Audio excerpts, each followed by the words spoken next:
I got my iPad sitting here too on backup. So yeah, well, that's cool because we're live now, Mr. Backup Man. Excellent. I'm glad I'm Things we prepared. talk about. Yeah, we are live. This is the real and raw. We're being real and raw today. I'm Lynn Serrano, and you are? I'm Brian. On the road again. Yeah.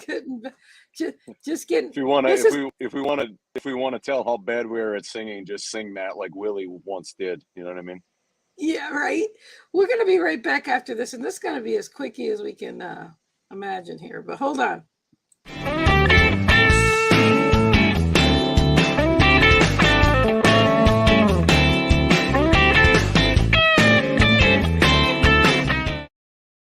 Welcome back. Brian is at a local McDonald's. God only knows where in the country. We're going to leave that disclose. We're not going to disclose Southern that. Illinois. We're not going to disclose that whatsoever. But Brian, thank you for showing up. Half the battle is showing up, right, Brian? Correct. And you just coming back from a mastermind, right? Yeah, I was left on Sunday. It took about 6 hours right outside of St. Louis at a casino, and it's a mastermind I'm a part of for my industry, and we have our annual gathering for a couple of days where one of the distinctions of a mastermind is people that you might not have access to, individually, you're able to do with a group of people. Everybody contributes financially, resources, and time, and you're able to bring people that you can't afford to see or whatever. So, yeah. So would you say? I started asking you, but I was like, I'll leave it the question here. Have you been to any masterminds, or at least with this particular group, since COVID? Or yeah, I mean, every month we have a call. Sometimes it's just to check in. Other times we have a guest speaker. We also need to define what a mastermind is. I mean, do you have to go somewhere, or can it be a virtual thing? I subscribe and I'm a part. Hey, Scott, I'm a part of several masterminds.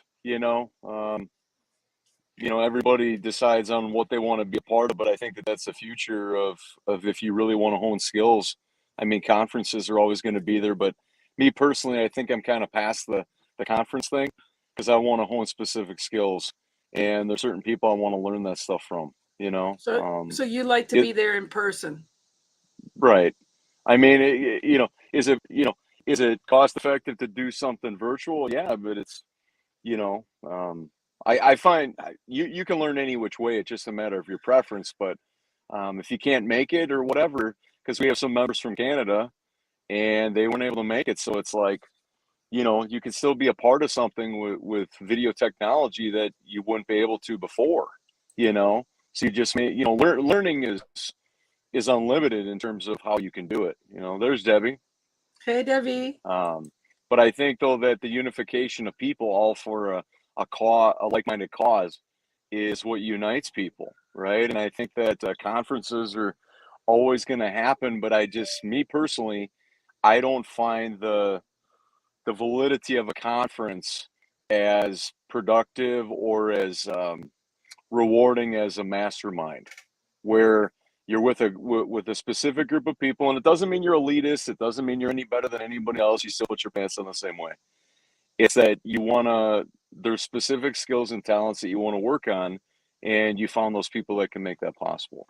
Yeah, I think like-minded people thinking and doing and working for the same cause. I mean, I think is really important, because what's really cool is we have so much knowledge that when you put everybody together, you can be so creative together and create something really magnificent being that way. And sometimes when you go to those conferences where it's just they're lecturing you, you're not masterminding with those in the trenches, And I, after being at so many workshops, where, especially in the performing arts, where you got to get up and deliver content, you've got, 8 other people in the room. So it's a small group, and you're honing a skill. You're working on something specific, whether it be storytelling or what have you.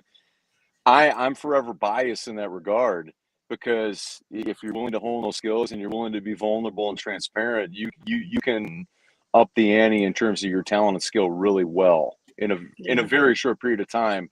if you're willing to do that. And a conference is not going to be able to give you that kind of opportunity. Yeah, it's just like doing the shows. I mean, you know, we didn't know what topic we were going to go, but we're real and raw. We're going to talk about whatever comes to mind. But again, some other people have said, "Oh, Brian, we don't have a topic," so it gives us an excuse to get out of it or say not to do it. Yeah.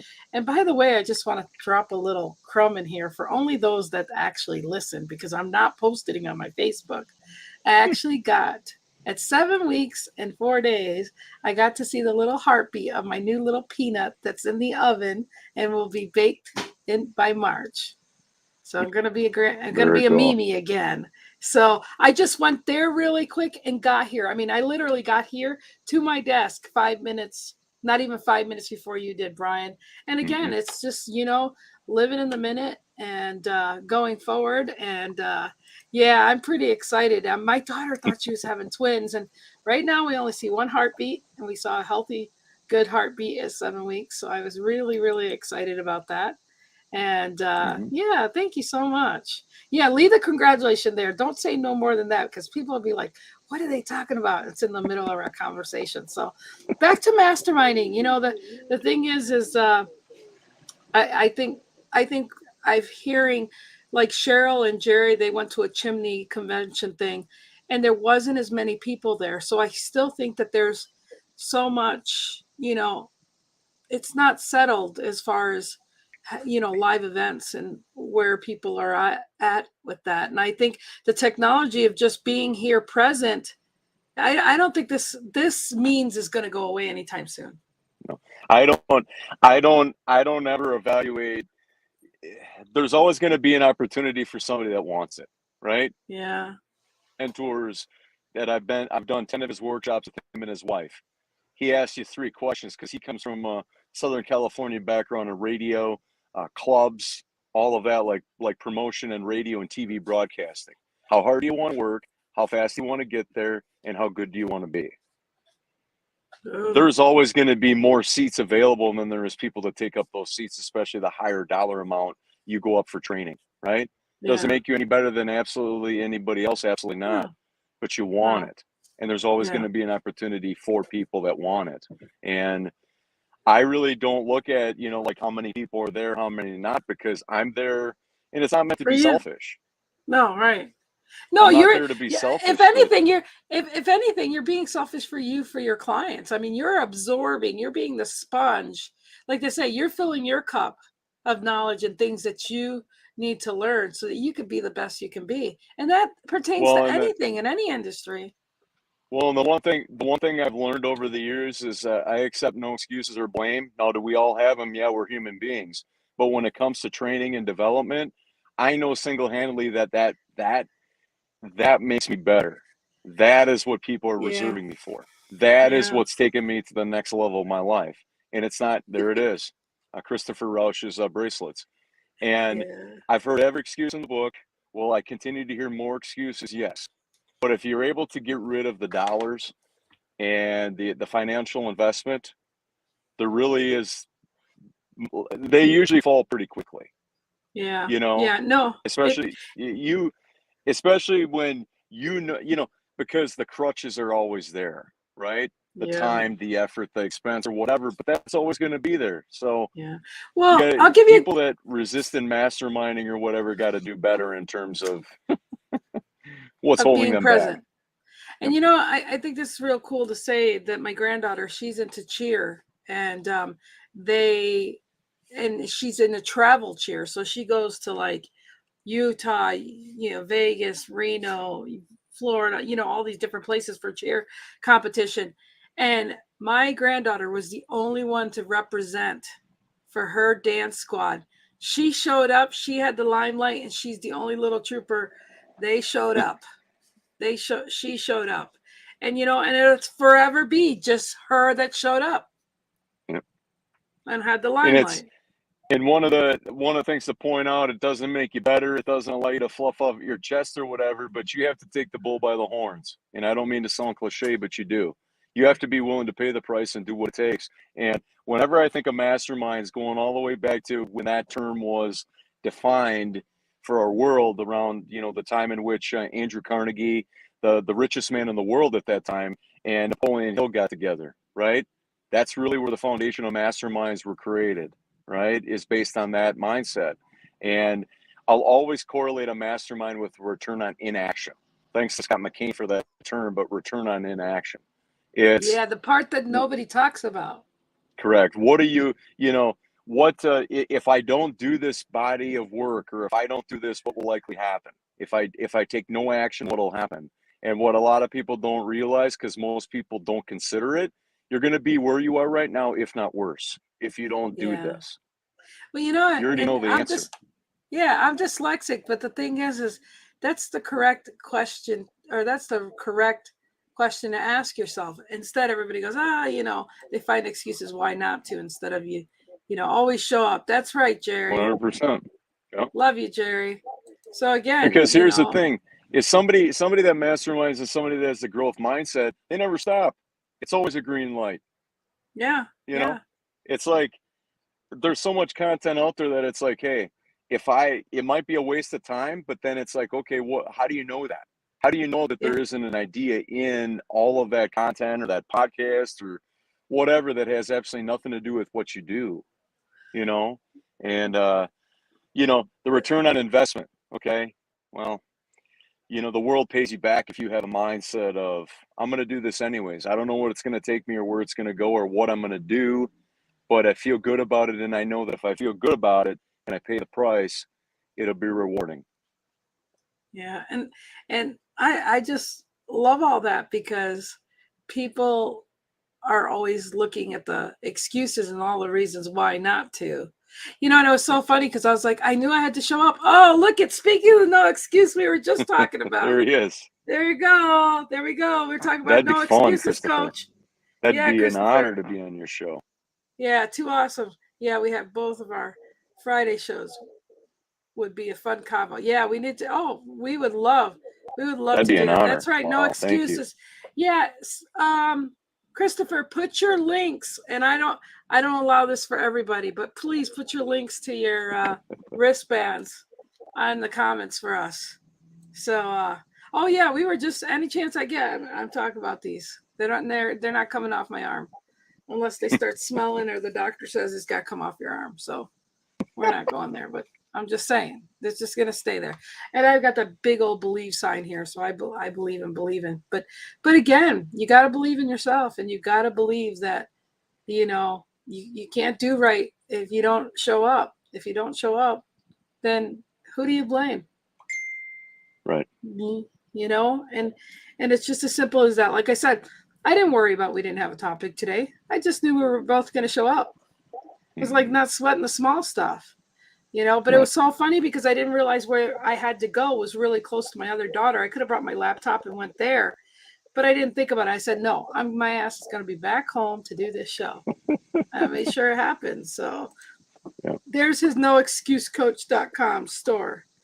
Go get your bands and did you get to order yours yet? I guess you can go look at the comments and get it later. But again, I'm just, he said, link sent to you both. Pick a date that works for you. Oh, awesome. Excellent. We'll do that. We'll do that. We'll That'd attend. Be an honor It'll to be with you and your partner. Absolutely. And we just bring in the whatever we feel like saying, whatever. We know how to show up.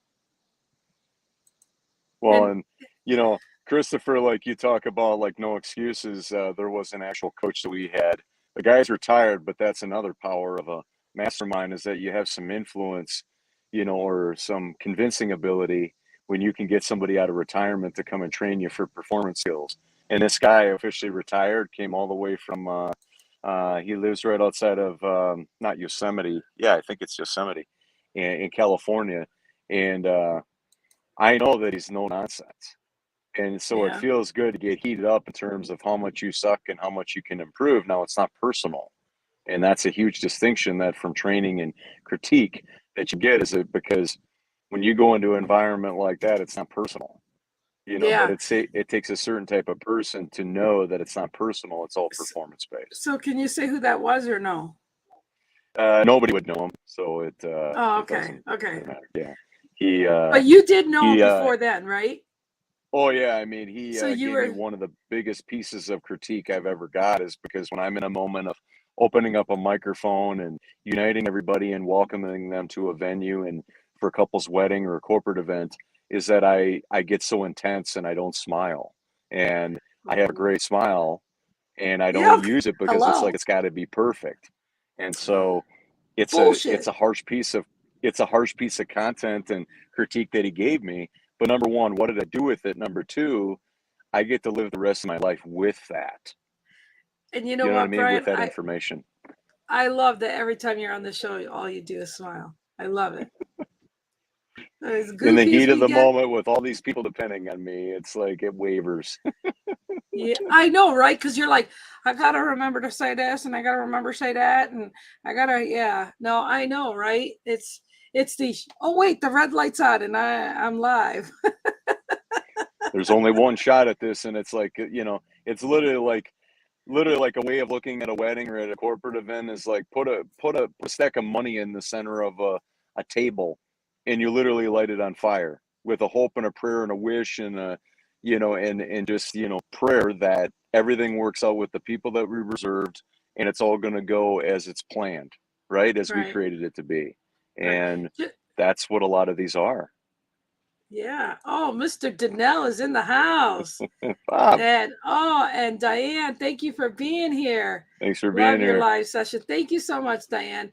Which we started without a topic, but we did pretty good talking about masterminds and being present and not letting excuses keep you from having the better life, moving up in knowledge and connections, and it's really important. Just half the battle is showing up and Well, not thinking of the excuses of why not to, but think of the reasons why you should and what will happen if well, you you don't. you you gotta you gotta be willing to put yourself in there. Nobody else is gonna do it for you. And it's like Mhm. that's also ties into the guest count at some of these masterminds. I really don't look at that because it's like I don't need to hear any more excuses, and I don't need to justify myself to other people about why I'm in there. I'm Yeah, there no, I because love I it. want to make a difference, and I only have one life, and I want to get better at my craft. I want to hone my skills. And if other people think that that's arrogant or egotistical, so be it. But and here's another thing too, is that nobody has the right to bring you down for the opportunities that they're not willing to commit to. That's not Boom, my fault that they're not willing to commit to that stuff.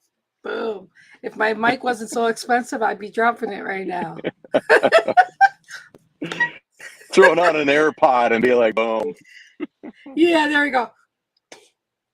I don't know. I'm not. I didn't practice my sound effects. Where's Mark Rodriguez when you want him? Damn it. That's the randomness of what we do in the moment. That's right. That's right. Anyways, thank you so much for everybody who show up. Thanks, Remember, everyone. show up in your life. Don't think of all the reasons why you shouldn't show up. Think of all the reasons why you should, and what Yep. happens if you don't, and the Yep. regrets you live with after if you don't. So I think, like I said, Brian's trying to get home and he stopped for us to be here. I love you. I appreciate the fact that you're always dedicated Likewise. to our show. And Hmm. I love you for that. And I know that neither one of us sweated on our topic today. And for some of you in the middle of this conversation, I dropped some personal information, but you ain't gonna know unless you rewind. So anyhow, thank you for being here. Stay right there, Brian. Any last words before we go?